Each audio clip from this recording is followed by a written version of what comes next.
thought of first in terms of color.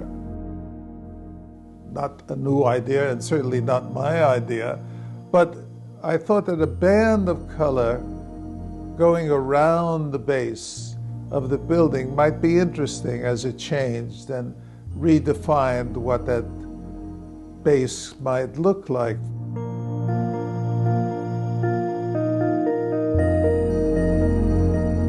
And then, during the process, it occurred to me that at night, if the lighting changed simultaneously, and you had the light affect the color, that you had two kinds of color change, one horizontal and one spatial. Architecture, color, light, all working together to produce something that hadn't been seen.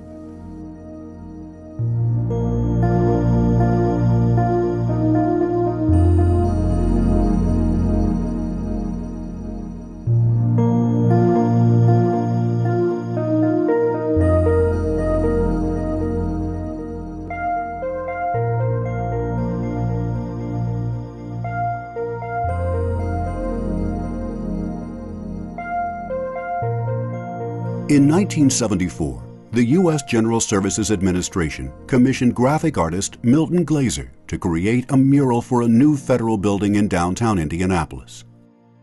Designed by architect Evans Woolen, the Minton-Capehart Federal Building would become one of Indianapolis's most distinctive landmarks.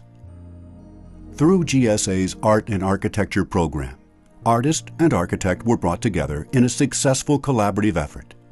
Glaser's mural, which he titled Color Fuses, would become a vibrant counterpoint to Woolen's architecture.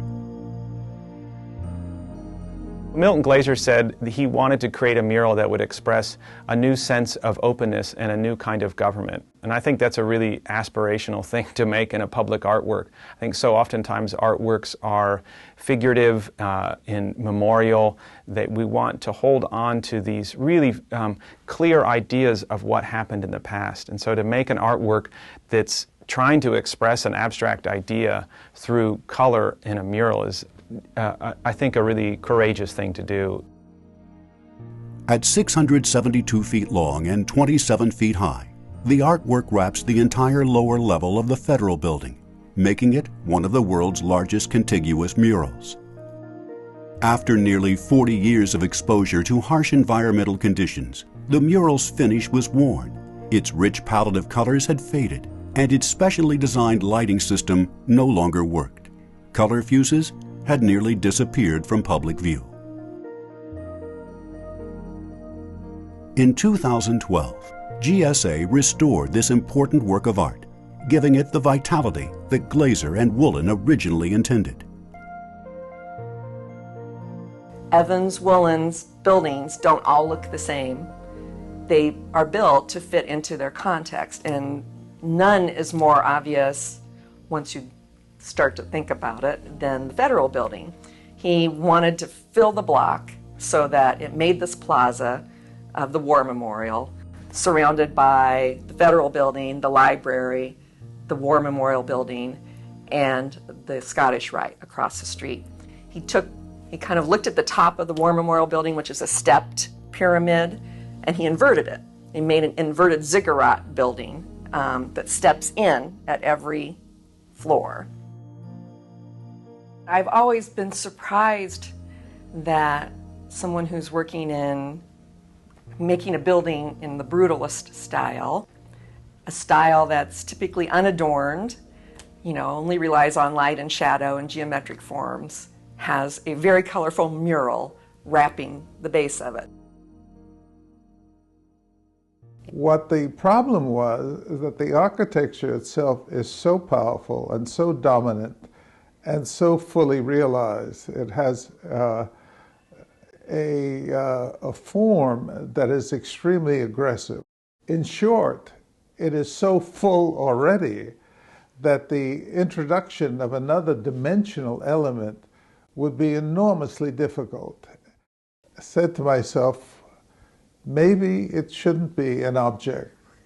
Maybe it shouldn't be sculptural. Maybe it shouldn't even be quite painting. Maybe it should be more mutable. Maybe it should be more changing. Maybe it should be light. And with that idea, I thought of light and color. We did some studies on how various forms of blended light would change, blended color would change under the influence of a changing light. We started the process, of course, by painting the walls. And the walls, when they were painted, looked pretty good. I mean, except for the fact they weren't exactly right, and the materials used weren't exactly right, and they began to fade, and then they put in a lighting system that wasn't exactly right. And it sort of sat there quietly for a very long time. Reviving such a large, important piece of public art required the talents and expertise of a diverse team of professionals. The first step in the restoration process was to determine whether or not the original mural could be saved. There was a conservation study done to see if it was possible to conserve it, but it was determined that with the color fading and the amount of damage, that it was replication was the best way to go. Redoing it meant making it what it was intended to be. And then, of course, it became something totally different than what had first appeared. It became what I had imagined it might be. They had a conservator with the museum experience match the colors to what they were originally. And then so we subsequently used those specifications to work with a local paint supplier to match the colors.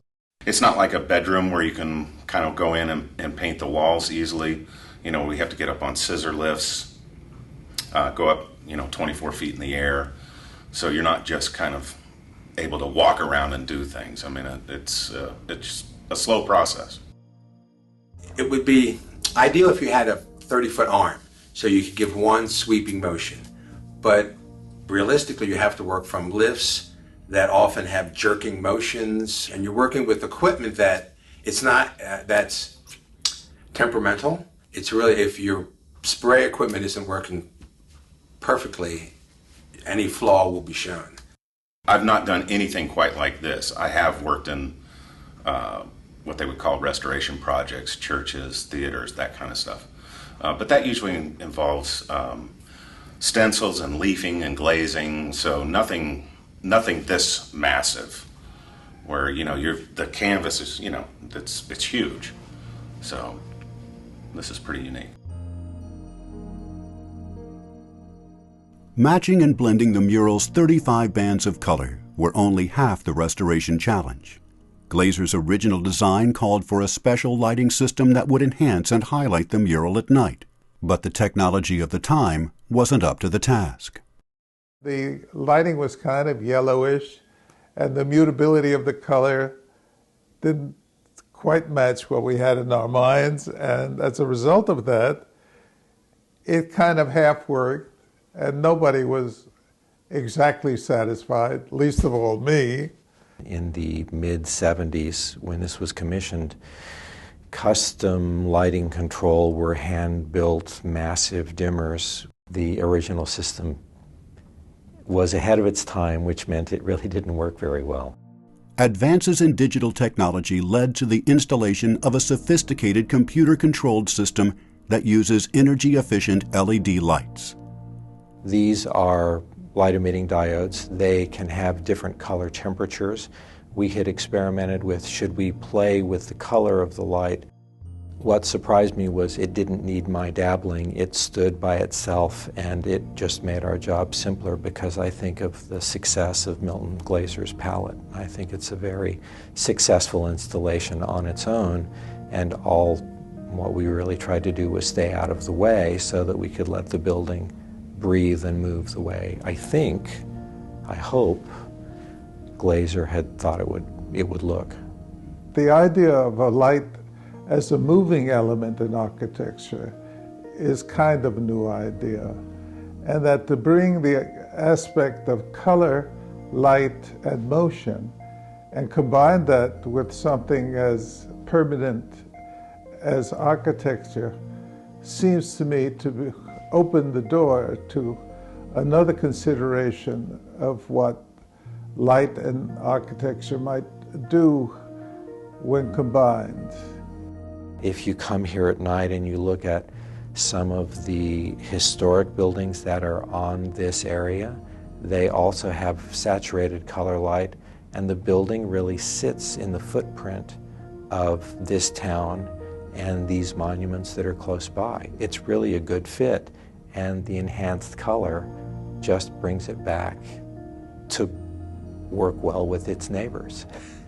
When you're grinding through the night, you're just trying to get a particular project done. But then when you do step back and you think about, well, this is a really important piece of public art for Indianapolis.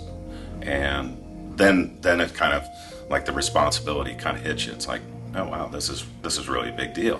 What I hope the city and people who come to the city will look at is, here is a city and here's a government that has taken care of its building, because you can enjoy it all over again.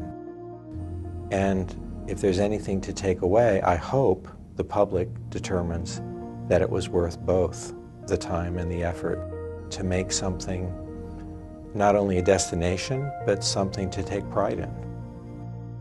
That's not a building that would be built now.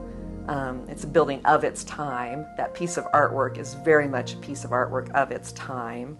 And so it's a living time capsule. And that's the importance of restoration. So, architectural restoration, art restoration are, to me, key components of being an American and being good stewards. What I wanted to do, excuse me for this, was to create a miracle. I wanted to create the impression to a visitor, somebody who was walking by, that a miracle was occurring, because light is a miracle, and color is a miracle, and form is a miracle. That they had stopped and looked at it, and a miracle was taking place. A pink was changing to a yellow, to a red, to a blue, to a gray, right before their eyes. I hope that's what happened.